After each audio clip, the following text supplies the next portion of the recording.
Assalamualaikum warahmatullahi wabarakatuh. Halo, kembali lagi dengan saya Kansa Wijaya dari kelas 11 RPL 1. Di sini saya akan kembali mengerjakan proyek atau tugas yang keempat dengan judulnya yaitu membuat sistem manajemen gaji. Deskripsi soalnya adalah buatlah sebuah aplikasi berbasis PHP yang berjalan di terminal untuk mengelola gaji karyawan. Aplikasi ini memungkinkan pengguna untuk menambah, melihat, mengubah, menghitung, dan menghapus gaji karyawan. Semua data akan disimpan dalam file yang berada pada folder model gaji PHP. Keterangannya, detail dan spesifikasi yang dibutuhkan aplikasi sistem manajemen gaji sama seperti keterangan pada soal logika dan algoritma. Tugas kali ini adalah mengimplementasikan hasil pengerjaan pada tugas logika dan algoritma ke dalam bentuk kode program PHP. Langkah kerjanya yang pertama, model gaji.php menyimpan nama karyawan beserta jabatan karyawan tersebut. Yang kedua, saat menjalankan program tampilan awal yang muncul di terminal adalah pilihan aksi seperti lihat karyawan, tambah karyawan, kemudian update karyawan, hapus karyawan, hitung gaji karyawan, dan juga keluar dari aplikasi. Kemudian yang ketiga, membuat inputan untuk user memilih aksi yang akan dijalankan. Contoh, ketika user memasukkan input angka 1, maka akan menjalankan fungsi melihat karyawan. Lalu yang keempat, buatkan validasi. Jika user memasukkan inputan selain nomor aksi, maka tidak ada fungsi yang dijalankan dan tampilan pesan peringatan agar user memasukkan input sesuai nomor aksi. Detail fiturnya yaitu fitur untuk lihat karyawan itu menampilkan daftar karyawan dan jabatannya beserta nomor urut seperti ini. Kemudian ada bagian tambah karyawan. Di sini muncul inputan untuk memasukkan nama karyawan dan juga jabatannya. Jabatan tersebut seperti manajer, supervisor, dan juga staff. Kemudian jika jabatan yang dipilih di luar dari jabatan yang tersedia, maka memunculkan peringatan error. Kemudian ketika semua sudah berhasil diinput, maka masukkan karyawan beserta jabatannya tersebut pada model gaji PHP. Kemudian update karyawan yaitu yang pertama menampilkan terlebih dahulu daftar karyawan yang telah ada, kemudian menampilkan nomor urut atau ID untuk setiap karyawan supaya mudah untuk dieditnya.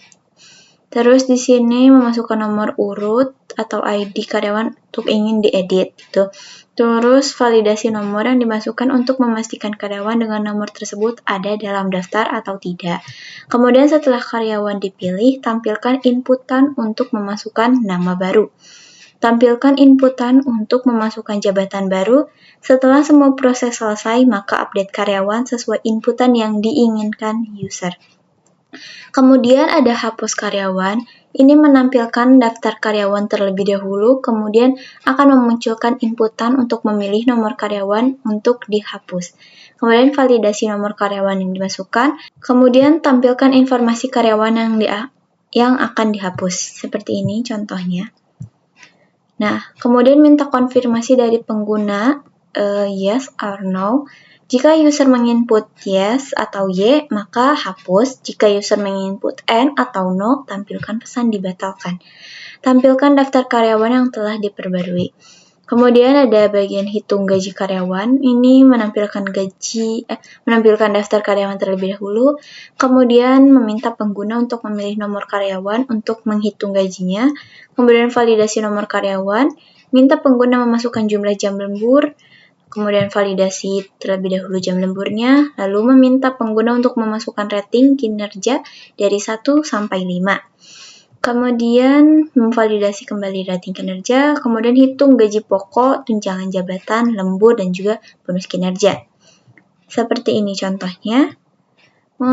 Terus yang terakhir ada keluar aplikasi, yaitu ketika user memilih aksi keluar aplikasi, maka tampilkan pesan terima kasih, sampai jumpa. Lalu jalankan fungsi keluar dari aplikasi. Yang keenam, masukkan project yang dikerjakan ke dalam GitHub atau GitLab dan sertakan link projectnya. Baik, jadi langsung saja kita buka Visual Studio Code-nya. Nah, di sini saya sudah membuat folder dengan nama tugas PHP dan juga di sini ada file dengan nama manajemen.php. Langsung saja di sini ada bagian untuk menyimpan si data-data dengan jabatan dan nama yang sudah ditentukan gitu ya. Ini sebagai contoh aja. Baik, di sini ada bagian function lihat karyawan. Ya, di sini ada kode if empty karyawan, string karyawan. Jadi di sini tuh tugasnya untuk menampilkan apakah dari si array string karyawan ini apakah ada data yang tersimpan atau tidak. Jika tidak, nanti akan memunculkan pesan seperti tidak ada karyawan yang terdaftar. Kemudian jika memang string karyawan tersebut ada gitu berisi, maka akan menampilkan daftar karyawan dengan nama dan juga jabatannya serta nomor urut seperti itu atau ID seperti itu. Kemudian di sini ada ID, string ID, yaitu tugasnya tuh untuk untuk nomor seperti itu, dan data adalah untuk menyimpan data dari nama dan juga jabatan tersebut. Kemudian di sini adalah untuk menampilkan nama dan jabatannya, dan di sini string ID plus 1 berarti ini tuh si nomor atau ID-nya itu dimulai dari 1 gitu. Kemudian di sini ada function tambah karyawan. Sini untuk kode yang ini adalah untuk seperti menyimpan dan juga menghitung jumlah karyawan yang memang sudah tersimpan di string karyawan ini. Terus plus 0 itu jadi kayak memastikan bahwa ID atau nomor tersebut adalah angka. Kemudian di sini user akan diminta untuk memasukkan nama karyawan. Kemudian juga untuk memasukkan kemudian diminta juga untuk memasukkan jabatan karyawan seperti manager, supervisor, dan staff. Gitu ya. Nah, dari kode ini ada bagian trim dan fgstdin. Jadi, untuk bagian trim ini sendiri adalah untuk menghilangkan spasi, mau itu setelah menulis inputan atau sesudahnya. Kemudian bagian fgets ini untuk menyimpan si inputan tersebut ya. Untuk ini, kode ini adalah untuk menyimpan si inputan tersebut. Kemudian di sini ada kode seperti ini. Untuk bagian in array ini adalah untuk mengecek apakah di dalam array string karyawan itu apakah ada data yang tersimpan ataukah tidak. Terus di sini ada jabatannya string jabatan, itu manager, supervisor, dan staff. Nah, jadi untuk string jabatan ini atau jabatan, nama-nama jabatan itu harus sesuai, karena jika tidak sesuai maka akan cetak pesan seperti jabatan tidak valid, harap masukkan jabatan yang benar.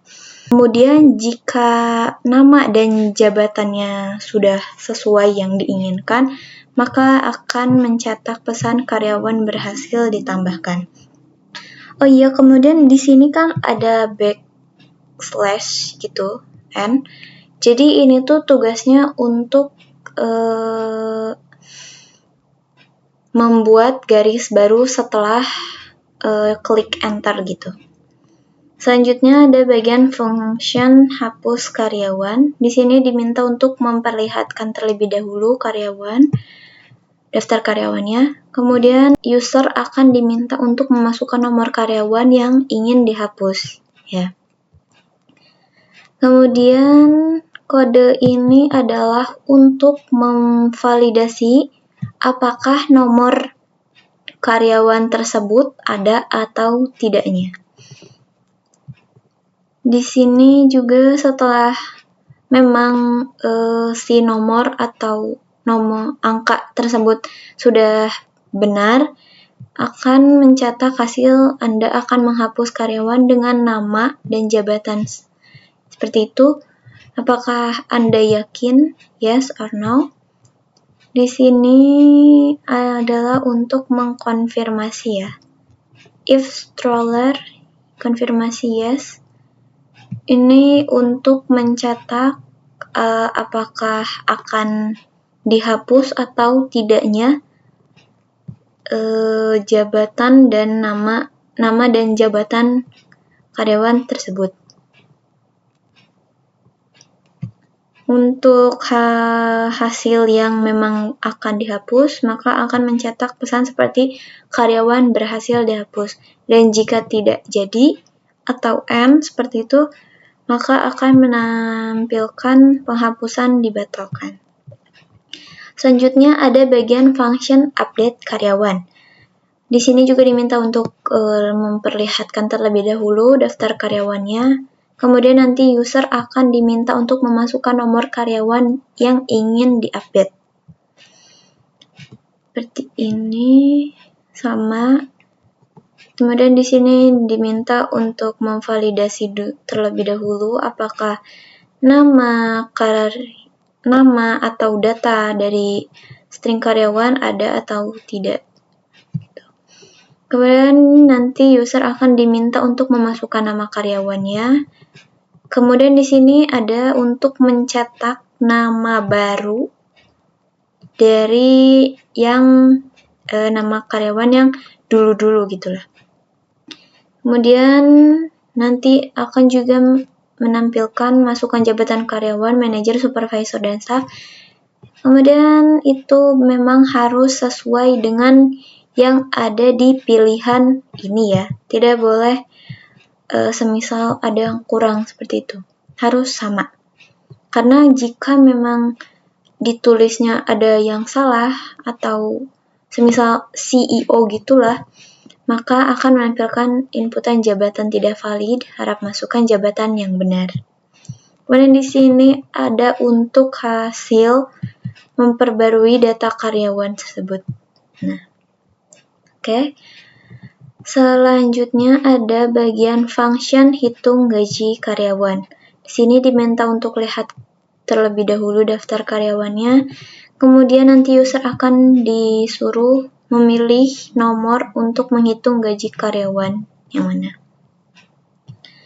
Kemudian ini adalah validasi terlebih dahulu apakah nomor karyawan tersebut atau nama karyawan tersebut ada atau tidak. Ya. Nah, di sini untuk gaji pokok dan juga tunjangan jabatan 0 karena memang untuk gaji pokok per masing-masing jabatan tuh berbeda dan juga tunjangannya juga berbeda. Jadi di sini saya menambahkan untuk manajer gaji pokoknya 10 juta, tunjangan jabatannya 3 juta, dan untuk supervisor gaji pokoknya 7 juta, tunjangan jabatannya 2 juta, dan juga untuk staff yaitu 5 juta gaji pokoknya dan juga tunjangannya 1 juta. Gitu ya. Kemudian nanti user akan diminta untuk memasukkan jumlah jam lembur. Di sini ada kode untuk memastikan bahwa jam lembur tersebut atau yang dimasukkan adalah berupa angka bukan kalimat atau kata seperti itu ya, untuk memvalidasi yang ini. Kemudian nanti akan disuruh untuk memasukkan rating kinerja dari 1 sampai 5.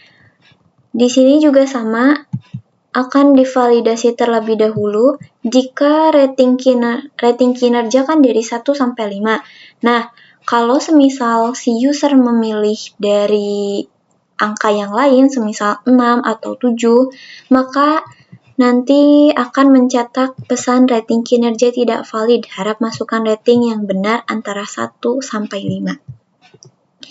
Kemudian di sini ada untuk menghitung bonus kinerja. Bonus kinerja itu adalah dari rating kinerja dikali dengan 0,1 atau sama dengan 10%. Jadi bonus kinerja 10% dari gaji pokok per rating. Kemudian ada total gaji atau gaji total, di sini saya menulisnya, yaitu sama dengan gaji pokok ditambah tunjangan jabatan ditambah jam lembur yang dimana jam lembur tersebut akan dikali dengan 25.000 dan juga ditambah dengan bonus kinerja. Ini untuk mencetak hasilnya seperti ini ya. Jadi kemudian nanti akan mencetak pesan seperti ini. Gaji karyawan dengan nama siapa, terus gaji pokoknya berapa, tunjangan jabatannya berapa, jam lemburnya berapa, bonus kinerja berapa, dan total gajinya berapa. Kemudian di sini ada while true. Di sini adalah untuk memilih pilihan opsi gitu dari 1 sampai 6. Jika si user memilih lebih dari angka 1 sampai 6, nanti akan menampilkan seperti pilihan tidak valid. Silahkan coba lagi. Gitu. Kemudian di sini kan ada bagian untuk keluar aplikasi. Nah, untuk bagian keluar aplikasi nanti akan mencetak pesan seperti terima kasih dan sampai jumpa, seperti itu. Oke, di sini kita coba terlebih dahulu ya di terminalnya. Kita klik kanan, kemudian open in integrated terminal. Untuk penulisannya itu harus diawali dengan PHP terlebih dahulu, kemudian dilanjutkan dengan nama file kalian, management.php. Nah, akan seperti ini. Kemudian tadi kan saya menambahkan gitu ya karyawan. Jadi yang seperti ini. Nah, menambahkan karyawan di atas. Jadi saya di sini coba kita lihat terlebih dahulu. Nah, ada kan daftar karyawan, namanya Gyu jabatan manajer, nama Migu jabatan supervisor. Kemudian di sini kita coba untuk menambah karyawan terlebih dahulu. Masukkan nama karyawan, semisal Jason. Kemudian jabatannya adalah staff. Karyawan berhasil ditambahkan. Nih, karyawan berhasil ditambahkan ya. Berarti bisa gitu. Kemudian coba kita membuat error sedikit lah. 2 tambah karyawan, berarti kan nama karyawannya kita masukkan semisal Tio. Untuk jabatannya kita pilih dari yang tidak ada di sini, semisal HRD. Nah, jabatan tidak valid, harap masukkan jabatan yang benar. Nah, berarti ini masuk ya. Coba kita lihat di sini. Nah, tetap 3 ya. Cuman ada Gyu, Migu, dan juga Jason. Jadi, yang bagian si Tio ini tidak ada karena memang si jabatannya itu tidak benar gitu. Oke. Kemudian di sini coba kita hapus karyawan. Kita coba hapus yang memang tidak ada di nomor ini. Misal 4. Nah, nomor karyawan tidak valid karena memang di daftar karyawan tersebut hanya ada 3, tidak 4 gitu. Kita coba kembali, yaitu 3 hapus karyawan. Coba kita hapus yang bagian si Jason ini. Yes. Nah, karyawan berhasil dihapus. Oke. Kemudian kita coba bagian yang keempat, yaitu update karyawan. Kita coba update nomor urut 2, yaitu Migu. Namanya masih tetap Migu. Kemudian jabatannya coba menjadi manajer ya. Nah, karyawan berhasil diperbarui. Oke. Kemudian yang kelima, kita hitung gaji karyawannya. Kita hitung ya nomor 1 lah. Masukkan jumlah jam lembur. Jam lemburnya semisal 6 jam. Kemudian rating kinerjanya 3. Nah, Hasilnya kan seperti ini ya. Betul? Oke. Kemudian di sini kita coba dulu tambah karyawan. Namanya Via, jabatannya semisal staff. Oke, terus kita hitung gaji karyawannya. Kita hitung yang memang tidak ada, kita hitung yang nomor 3 ini, si Via. Jumlah jam lemburnya semisal lebih gede, 6 lah, sama aja. Ratingnya 5. Nah, seperti ini ya. Oke. Selanjutnya ada kita bagian keluar aplikasi saja. Nah, terima kasih dan sampai jumpa. Oke, mungkin sudah ya, seperti itu kurang dan lebihnya. Terima kasih sudah menonton video ini. Maaf apabila ada kesalahan kata atau ucapan yang saya sampaikan. Mohon maaf sebesar-besarnya. Semoga dapat bermanfaat bagi kita semua. Terima kasih. Wassalamualaikum warahmatullahi wabarakatuh.